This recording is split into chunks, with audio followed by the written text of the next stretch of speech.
नए साल की शुरुआत आमतौर पर खुशी, उत्साह और नई उम्मीदों के साथ होती है, लेकिन इस बार नए साल से ठीक पहले एक ऐसी खबर सामने आई जिसने लाखों श्रद्धालुओं की भावनाओं को छू लिया। वृंदावन के प्रसिद्ध ठाकुर बांके बिहारी टेम्पल को एक श्रद्धालु ने चिट्ठी लिखकर माफी मांगी। चिट्ठी में भक्त ने लिखा कि वो हर नए साल की शुरुआत बिहारी जी के दर्शन से करती रही है। उन्होंने अपना जीवन ठाकुर जी को समर्पित बताया, लेकिन इस बार नए साल पर भारी भीड़ और सुरक्षा कारणों से वो दर्शन के लिए नहीं आ पा रही है। इसलिए उन्होंने अपने ठाकुर जी से पहले ही क्षमा मांग ली। ये चिट्ठी अब आस्था, डर और जिम्मेदारी का प्रतीक बन गई। चिट्ठी लिखने वाली श्रद्धालु ने बताया कि पिछले कई वर्षों से उनका ये नियम रहा कि नए साल की पहली सुबह वो ठाकुर जी के दर्शन जरूर करती रहे हैं। उनके लिए सिर्फ एक परंपरा नहीं बल्कि जीवन का हिस्सा है। लेकिन इस बार हालात अलग हैं। नए साल पर वृंदावन और मथुरा में श्रद्धालुओं की भारी भीड़ उमड़ती है। लाखों लोग एक साथ दर्शन के लिए पहुंचते हैं। ऐसे में भीड़ में फंसने, धक्का मुक्की और किसी अनहोनी का डर भी रहता है।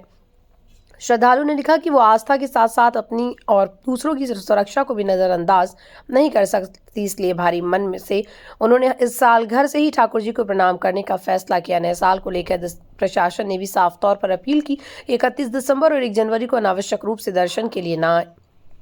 प्रशासन का कहना है सीमित जगह में अत्यधिक भीड़ सुरक्षा के लिए बड़ा खतरा बन सकती है। पहले भी कई धार्मिक स्थलों पर भीड़ के कारण हादसे हो चुके हैं। इसी को ध्यान में रखते हुए प्रशासन ने श्रद्धालुओं से सहयोग की अपील की है। बांके बिहारी मंदिर में दर्शन की व्यवस्था पहले से ही खास होती है। यहाँ भीड़ नियंत्रण पर एक बड़ी चुनौती रहती है। ऐसे में प्रशासन नहीं चाहता कि आस्था के नाम पर किसी की जान जोखिम में पड़े। जैसी ये खबर सामने आई, सोशल मीडिया पर भावनाओं की बाढ़ आ गई।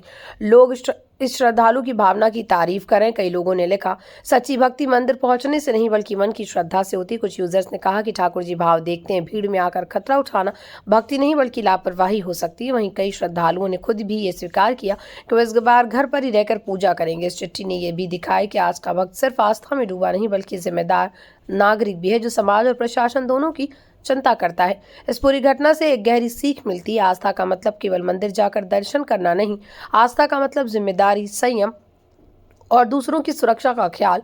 श्रद्धालुओं की चिट्ठी ये बताती है कि सच्चा भक्त वही है जो हालात को समझे और फैसला ले। ठाकुर जी को लिखी गई ये माफी भले ही कागज पर हो, लेकिन इसमें करोड़ों श्रद्धालुओं की भावना छिपी है। नए साल पर जब लोग जश्न और भीड़ में डूबे होते हैं, तब ये चिट्ठी हमें याद दिलाती कि जीवन सबसे बड़ा उत्सव है। अगर हम सुरक्षित हैं, स्वस्थ हैं और मन में श्रद्धा है, तो यही सबसे बड़ा पूजा है। शायद यही वजह है कि वो लोग कह रहे हैं बिहारी जी समझते हैं, क्योंकि सच्ची भक्ति शब्दों और भावनाओं से होती है।